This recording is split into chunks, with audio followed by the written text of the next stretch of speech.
Hello ಮಕ್ಕಳೇ, praise the lord. ಮಕ್ಕಳೇ, ನಿಮ್ಮೆಲ್ಲರಿಗೂ ಬೈಬಲ್ ಯೂನಿಯನ್ನ ಈ ಡಿಜಿಟಲ್ ಸಂಡೇ ಸ್ಕೂಲ್ಗೆ ನಾನು ಸ್ವಾಗತ ಬಯಸ್ತೇನೆ.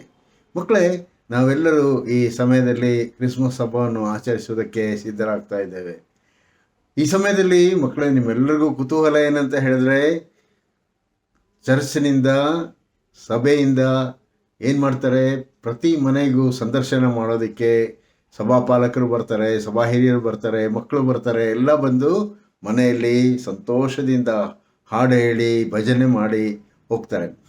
ಆ ಸಮಯದಲ್ಲಿ ಮನೆಯವ್ರಿಗೂ ಸಹ ಏನು ಕುತೂಹಲ ಅಂತ ಹೇಳಿದ್ರೆ, ಯಾರು ಬರ್ತಾರೆ, ಎಷ್ಟು ಜನ ಬರ್ತಾರೆ, ಏನೇನು ಹಾಡು ಹೇಳ್ತಾರೆ ಅನ್ನೋದರಲ್ಲಿ ಬಹಳ ಕುತೂಹಲದಿಂದ ಕಾಯ್ತಾ ಇರ್ತೇವೆ ಅಲ್ವಾ.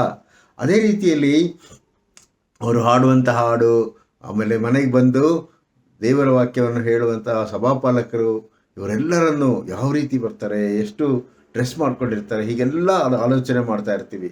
ಮನೆಯಲ್ಲಿರುವವ್ರಿಗೆ ಇನ್ನೊಂದು ಸಿದ್ಧತೆಗೆ ಅಂತ ಹೇಳಿದ್ರೆ, ಬಂದವರಿಗೆ ಏನು ಕೊಡಬೇಕು, ತಿಂಡಿ ಕೊಡಬೇಕು, ಕಾಫಿ ಕೊಡಬೇಕು, ಜ್ಯೂಸ್ ಕೊಡಬೇಕು, ಹಾಗೆಲ್ಲ ಯೋಚನೆ ಮಾಡ್ತಾ ಇರ್ತೀವಿ ಅಲ್ವಾ. ಹಾಗೆ ನಾವೆಲ್ಲರೂ ಬಹಳ ಕುತೂಹಲದಿಂದ ಎದುರು ನೋಡ್ತಾ ಇರ್ತೇವೆ. ಹಾಗೆ ಎಲ್ಲರೂ ಎದುರು ನೋಡುವಂಥದ್ದು ನಾವು ಯಾರನ್ನು? ದೇವರನ್ನು, ಯೇಸು ಸ್ವಾಮಿಯನ್ನು. ಯೇಸು ಸ್ವಾಮಿ ಬಾಲಕನ ಮಗುವಾಗಿ ಈ ಲೋಕದಲ್ಲಿ ಹುಟ್ಟಿ ಬಂದದ್ದು, ಅದನ್ನು ನಾವು ಆಚರಣೆ ಮಾಡ್ತೇವೆ. ಯಾಕಂತ ಹೇಳಿದ್ರೆ ಆತನೇ ಲೋಕರಕ್ಷಕನು ಅಂತ ಹೇಳಿದ್ರೆ, ಆತನಿಂದಲೇ ಈ ಲೋಕದ ಎಲ್ಲ ಪಾಪಗಳು ಅದು ಏನಾಗ್ತವೆ, ಕ್ಷಮಿಸಲ್ಪಡ್ತವೆ. ಯಾರು ಆತನನ್ನು ನಂಬ್ತಾರೋ ಅವರಿಗೆ ಪಾಪ ಕ್ಷಮೆ ಉಂಟು, ಅದರ ಮೂಲಕ ಅವರಿಗೆ ನಿತ್ಯ ಜೀವದ ಒಂದು ಭಾಗ್ಯವನ್ನು ಕೊಡ್ತಾನೆ ಅಂತ ಹೇಳಿ, ವಾಗ್ದಾನಕ್ಕನುಸಾರವಾಗಿ ನಾವು ಈ ಸಮಯದಲ್ಲಿ ಕಂದನಾಗಿ ಹುಟ್ಟಿ ಬಂದಂಥ ಯೇಸು ಕ್ರಿಸ್ತನ ಜನನ ದಿನೋತ್ಸವವನ್ನು ನಾವು ಆಚರಿಸ್ತೇವೆ.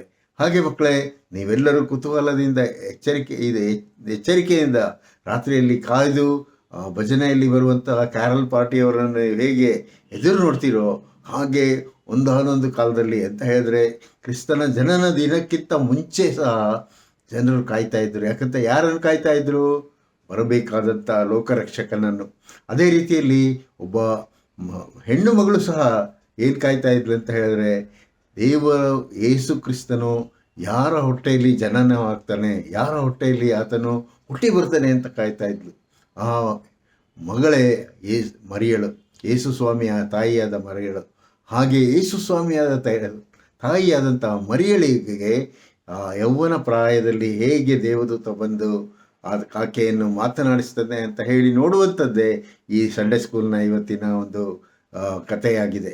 ಅದರಿಂದ ಮಕ್ಕಳೇ, ನೀವೆಲ್ಲರೂ ನೋಡ್ರಿ, ದೇವರ ಆಶೀರ್ವಾದ ಹೊಂದ್ರಿ. ಈ ಸಂಡೇ ಸ್ಕೂಲ್ನಿಂದ ನೀವು ಹೊಂದುತ್ತಿರುವಂಥ ಆಶೀರ್ವಾದಕ್ಕೆ ದೇವರಿಗೆ ಸ್ತೋತ್ರ ಹೇಳುವವರಾಗಿರ್ರಿ. ದೇವರು ನಿಮ್ಮನ್ನು ಹೆಚ್ಚಾದ ರೀತಿಯಲ್ಲಿ ಆಶೀರ್ವದಿಸಲಿ. ಆಮೇನ್. ದೇವರು ಗಬ್ರಿಯೇಲನೆಂಬ ತನ್ನ ದೂತನನ್ನು ಗಲಿಲಾಯ ಸೀಮೆಯ ನಜರೇತ್ ಎಂಬ ಊರಿಗೆ ಒಬ್ಬ ಕನ್ಯೆಯ ಬಳಿಗೆ ಕಳುಹಿಸಿದನು. ಆ ಕನ್ಯೆಯ ಹೆಸರು ಮರಿಯಳು. ಆಕೆಯು ದಾವೀದನ ಮನೆತನದ ಯೋಸೇಫನೆಂಬ ಪುರುಷನಿಗೆ ನಿಶ್ಚಿತಾರ್ಥವಾಗಿದ್ದಳು.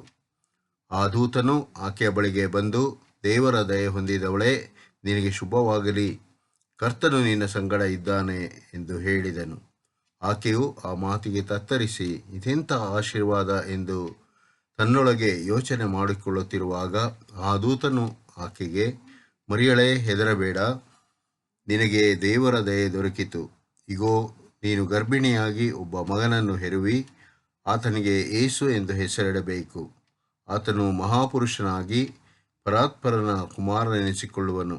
ಇದಲ್ಲದೆ ದೇವರಾಗಿರುವ ಕರ್ತನು ಆತನ ಮೂಲಪಿತನಾದ ದಾವೀದನ ಸಿಂಹಾಸನವನ್ನು ಅವನಿಗೆ ಕೊಡುವನು. ಆತನು ಯಾಕೋಬ ವಂಶದವನ್ನು ಸದಾಕಾಲ ಆಳುವನು, ಆತನ ರಾಜ್ಯಕ್ಕೆ ಅಂತ್ಯವೇ ಇಲ್ಲ ಎಂದು ಹೇಳಿದನು. ಮರಿಯಳು ಆ ದೂತನನ್ನು, ಇದು ಹೇಗಾದೀತು? ನಾನು ಪುರುಷನನ್ನು ಅರಿತವಳಲ್ಲವಲ್ಲ ಎಂದು ಹೇಳಿದ್ದಕ್ಕೆ ದೂತನು, ನಿನ್ನ ಮೇಲೆ ಪವಿತ್ರಾತ್ಮ ಬರುವುದು, ಪರಾತ್ಪರನ ಶಕ್ತಿಯ ನೆರಳು ನಿನ್ನ ಮೇಲೆ ಬೀಳುವುದು. ಆದುದರಿಂದ ಹುಟ್ಟುವ ಆ ಪವಿತ್ರ ಶಿಶು ದೇವರ ಮಗನೆನಿಸಿಕೊಳ್ಳುವುದು. ಮತ್ತು ನಿನ್ನ ಬಂಧುವಾದ ಎಲಿಜಬೆತಳಿದ್ದಾಳಲ್ಲ, ಆಕೆ ಸಹ ಮುಪ್ಪಿನವಳಾಗಿದ್ದರೂ ಗರ್ಭಿಣಿಯಾಗಿದ್ದಾಳೆ. ಆಕೆಯ ಗರ್ಭದಲ್ಲಿ ಗಂಡು ಮಗುವದೆ. ಬಂಜೆ ಎನಿಸಿಕೊಂಡಿದ್ದ ಆಕೆಗೆ ಇದೇ 6ನೇ ತಿಂಗಳು. ದೇವರಿಂದ ಬರುವ ಯಾವ ಮಾತಾದರೂ ನಿಷ್ಫಲವಾಗುವುದಿಲ್ಲ ಎಂದು ಆ ದೇವದೂತನು ಹೇಳಿದನು. ಆಗ ಮರಿಯಳು, ಇಗೋ, ನಾನು ಕರ್ತನ ದಾಸಿ, ನಿನ್ನ ಮಾತಿನಂತೆ ಆಗಲಿ ಆಮೇಲೆ ಅಂದಳು. ಆಮೇಲೆ ಆ ದೂತನು ಆಕೆಯ ಬಳಿಯಿಂದ ಹೊರಟು ಹೋದನು.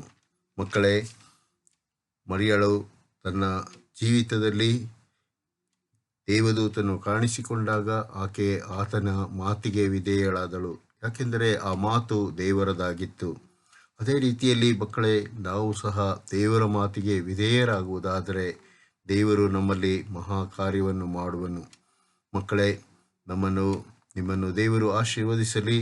ಈ ಒಂದು ಕಥೆಯ ಮೂಲಕ ನಾವು ದೇವರ ಆಶೀರ್ವಾದ ಹೊಂದಿದ ಮರಿಯಳು ಈ ಲೋಕದಲ್ಲಿ ಅತಿ ಶ್ರೇಷ್ಠಳಾದ ಸ್ತ್ರೀ ಎನಿಸಿಕೊಂಡಳು. ಅದೇ ರೀತಿಯಲ್ಲಿ ನೀವು ಸಹ ದೇವರ ಮಾತಿಗೆ ವಿಧೇಯರಾಗುವುದಾದರೆ ದೇವರ ಶ್ರೇಷ್ಠ ಮಕ್ಕಳಾಗುವಿರಿ. ಪ್ರಾರ್ಥನೆ ಮಾಡೋಣ. ಪ್ರೀತಿಯುಳ್ಳ ನಮ್ಮ ತಂದೆಯಾದ ದೇವರೇ, ನಿನ್ನ ಮಕ್ಕಳಾದ ನಾವು, ಹೌದು ಸ್ವಾಮಿ, ಮರಿಯಳಿಗಾದ ಆಶೀರ್ವಾದವನ್ನು ಕೇಳಿಸಿಕೊಂಡಿದ್ದೇವೆ. ಅದೇ ರೀತಿಯಲ್ಲಿ ನೀವು ನಮಗೂ ಸಹ ದರ್ಶನ ಕೊಟ್ಟು ನಮ್ಮನ್ನು ಸಹ ಶ್ರೇಷ್ಠ ಮಕ್ಕಳನ್ನಾಗಿ ಆಶೀರ್ವದಿಸಿರಿ.